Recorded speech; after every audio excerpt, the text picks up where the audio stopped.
Hello and welcome to another podcast from Technology. Today we're fortunate enough to be joined by Francis White, the CEO of Heart Biotech. Oh, good morning. Guys, thank you very much for joining us today. It's very kind of you. Francis, I suppose we'll start with you've held leadership roles in some of the world's most influential medtech companies. So what drew you to Heart Biotech and what's the difference about this mission? Yeah, so I've spent 30 years in the medical device industry, and as you say, I've led some big businesses in the large players. Also worked in startups in digital health and other areas. And I think what attracted me to this was just the pure beauty of the science here, and the promise of instead of over my career we've been implanting various pieces of metal, various pieces of plastic, electronics. But this really offers a chance to implant something that's only sort of a temporary scaffold that then becomes new tissue and regenerates, the body's own natural processes. And that, for me, is just astounding. And if we can, really get that working across many clinical areas, it could transform, multiple areas of surgery and quality of life for millions. Okay, so the Jakob heart valve, it's an ambitious project. What was the aha moment for you that convinced you that it was clinically and commercially viable? There's a couple of things there. First of all, the clinical study published in Nature October 23 was a breakthrough. There was a full heart valve regrown inside the animal model, in this case, a sheep. And although there was a few imperfections that we're addressing, there was complete, living tissue there. All the cell types, the nerves, the blood vessels, adipose tissue, whatever you look for naturally to see, it was there, and that was completely compelling. And then on top of that, I think having worked in many areas, digital health, for example, is, I won't say easy to build and regulate because it is complicated in some cases, but you have a downstream impact in terms of adoption. So you have to change pathways for patients, change procedures in hospital, bridge that divide between primary and secondary care often, and it becomes a quite tangled mess of adoption becomes it grinds to a halt very often. And with this, we're talking about a surgeon in the theatre picking one device off a shelf instead of another. So there's no change in patient pathway, there's no change in workflow, and there's no change in reimbursement pathway or anything. So for me, it's all the works now up front, which, yes, it's a big challenge. But once we have, the product on the shelf, the adoption curve should be pretty minimal. So, yeah, that's the attractions for me. Okay, all right. The valve is described as a cell-free synthetic scaffold that becomes a living valve. How does the body know to populate and integrate it so naturally? Yeah, well, that is a little bit of a mystery. However, the biomimicry that we've achieved, so basically the fibers in the complex web of different size fibers that we've managed to build mimic the natural collagen elastin structures within inside the natural cell, the natural valve, if you like. And the stem cells from the blood and the surrounding tissue cells migrate to this scaffold and recognize it as a structure that they can adhere to and make their own, if you will. And so it's almost like triggering a healing process. When you cut your finger, you grow back a finger, you don't grow back an ear or something, which is, and so somehow the cells know what to do when they arrive there. And it's very remarkable how quickly, it's within a week or two, you start to see this process in operation. Okay. So what kind of patient population do you envisage this benefiting from? Pediatric, adult, congenital conditions? Yeah, so there's about 40 million people worldwide with heart valve disease. A lot of those won't be treated, obviously, because access to care is an issue. Children with congenital heart valve problems, which is a lot, they have to have multiple open heart surgeries during their growing phase because no product yet on the market will actually grow with the child because they're made of metal or tissue harvested from cows and pigs that's essentially dead, if you will. And so there's no real solution for them. So in terms of the biggest unmet need, it's definitely in children. But in terms of, all of us, potentially 1 in 8 adults over 75 will have a heart valve disease problem.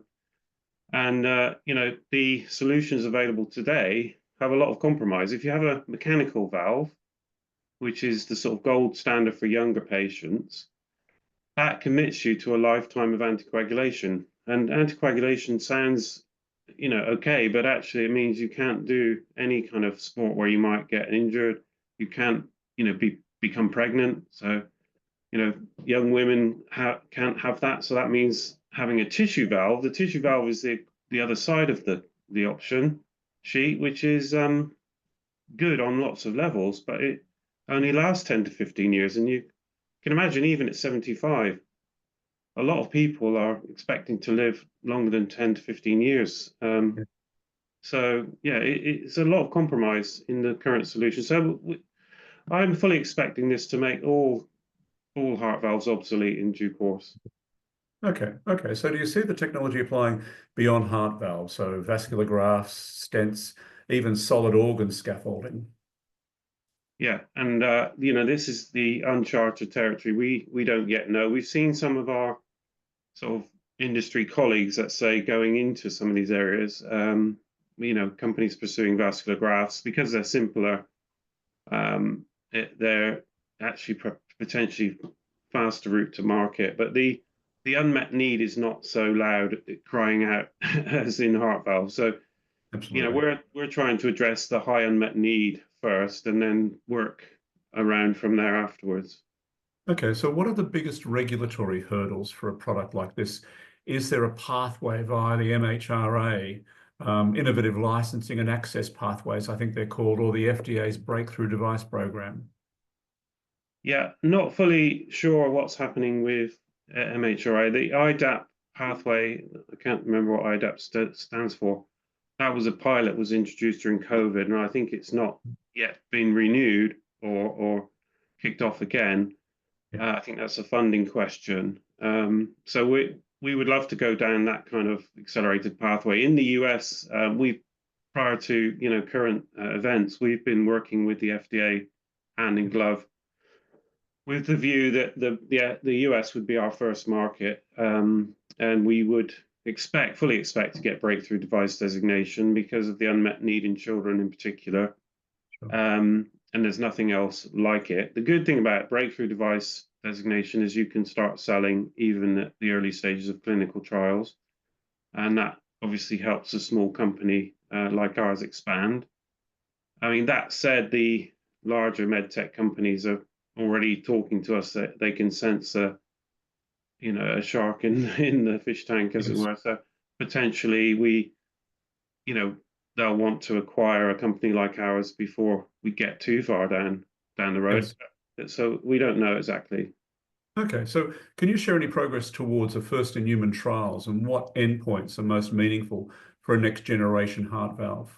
Yeah, so we're currently talking with investors and other people in our circle to bridge us to this exact that point, the first in human. And the things we need to do in order to get there is to perfect the manufacturing, take it from being really an artisan craft that it's been today, because we make this in a way no one else makes anything. And then regulate that with the ISO 13485, make sure we've got all the ducks in a row, freeze the design, and then do another year animal study under GLP, good lab practice regulation, to make sure that the product we put in those animals is ready for human at the end. So that's the 3-year journey that we're on right now. Okay. And we fully expect that to go smoothly because the science has already essentially been de-risked hugely. If you read the Nature study, you can see what's going on there. Absolutely. Okay, so that's one of the reasons we're talking, actually. Tissue engineering has always been futuristic, I think, for me, but commercially scalable. And it's often has supply chain Achilles heels. How are you planning to overcome manufacturing and costing challenges? Yeah, so the good news is that the PCL that we use is a medical grade polymer. It's common, it's low cost, it's used in resorbable sutures and so on. So it's not like we're making it out of something completely sci-fi. The way we make it is interesting, and scaling that will be challenging, and we know that, and we're working with partners to design bespoke equipment to make sure that we can scale that up reliably. Because the, the net result when we finish, um, we've got a polymer valve that's essentially mass produced. It's going to be lower cost than anything else on the market. I mean, if you take tissue valves today, you've got to typically grow an animal, harvest from the animal tissue, which may or may not be suitable. So it's kind of not a one-to-one, and then hand sew it into a ring. I mean, it's amazing amount of work goes into current Yes. heart valves, and the COGS, cost of goods, must be sky high. So we're excited that we'll be able to undercut everybody in terms of become cost leader in this area. So it's quite a exciting journey to be on. Okay, I couldn't agree more. Are you already in discussions with payers and healthcare systems on reimbursement and long-term health economics? No, we haven't begun that work. I'm always a big fan of starting health economics early because I've seen the downsides of not doing that. However, we are fully expecting to be, as I say, cost leadership, and so coming into existing reimbursement vehicles will be the kind of route that we expect to go. Clearly, some high pricing in the beginning in clinical trial settings is also likely, but the long term, we have to show, I think, demonstrate, and so registries and other clinical vehicles to show the cost profile of this product over time. Because if it's truly a one and done, you have one procedure instead of multiple, it restores your life expectancy fully, which is something that's compromised by existing solutions. And there's not that medication burden or monitoring burden or ongoing healthcare issue. we can Absolutely. So we can go on, sorry. demonstrate. Sorry to go on Yeah, a bit, but once we demonstrate that over a period, we can, I think, command a premium. absolutely. I couldn't agree more. So what type of strategic partnerships are going to be valuable right now? Academic, clinical, manufacturing, pharma? Yeah, so the manufacturing side, we're talking with a few players. We're working with a few as well that can really do bespoke engineering solutions and things that are not, help us create something that's not already there. So those partnerships are critical. Partnerships with companies that can help us through the ISO 13485. We've had partners on that journey for quite some time now. And the sort of clinical and strategic advice. So, for example, Ismail El Hamamzi, who runs the Yes, big practice in Mount Sinai, New York, huge practice. He's on our science board, helping us get this right for market and get this right for patients. And I think that's hugely important as well. absolutely. Do you think the UK and Europe more broadly, I think, have the right ecosystem to support deep tech biotech companies like Heart Biotech? Or do you feel pulled towards the US or Asia? I think so. I mean, this is. I'm not an expert in geopolitics, and I know there's a lot of things up in the air right now. It seems like the future is very unpredictable, I'd say, at the minute. Yes, yes, If we roll back a few weeks, I would have said that definitely the pull to US is very strong. yes, They have absolutely. a better appetite for risk, higher quantum in terms of fundraising, and larger market. 40 to 45% of our valve market is in the US. So Absolutely. that definitely would have, the Delaware flip, they call it, I think, where you move across to US. We would have definitely had to make that journey, I think, probably at the next series or beyond. Right now, it's difficult to know. We've had and we're in discussions with investors both sides of the world. You mentioned Asia and the US, of course. I'm in discussions both places. I think the answer is Europe or UK a good environment for this sort of thing? Not really. It's great for starting with the grants and the help. And we're lucky to have 2 UKRI grants that's supporting us. However, going to the next level is expensive, and there's still perceived risk. So traditionally, UK and Europe hasn't really seen medtech or biotech grow that well. They license quite quickly to larger companies or sell or move to US. And for me, that's disappointing. I think we could be so much better, but I can't change everything. Oh, we can. So we'll see. Francis, would you mind telling us a little bit about the founder of the company, please? Yeah, so the founder is Sir Professor Magdi Yaku, who's a legend in cardiac surgery, and built the biggest heart and lung transplant center in the world here in Harefield, a kind of almost forgotten hospital, put on the map by his genius. And many, when I looked at trademark for the Yaku valve, there's also Yaku procedure and Yaku other things, because he's done so much to pioneer advances in surgery that have become the standards used today. He is a great humanitarian, great scientist, and that's something that's unusual, I think, in surgeons. I could be wrong. But Mark Radford, the co-founder, was actually the business person that said to him, look, Professor, you're giving away your technology in speeches and generally chatting with people. No one's going to invest in these things unless we capture them, patent them, and turn it into a commercial vehicle.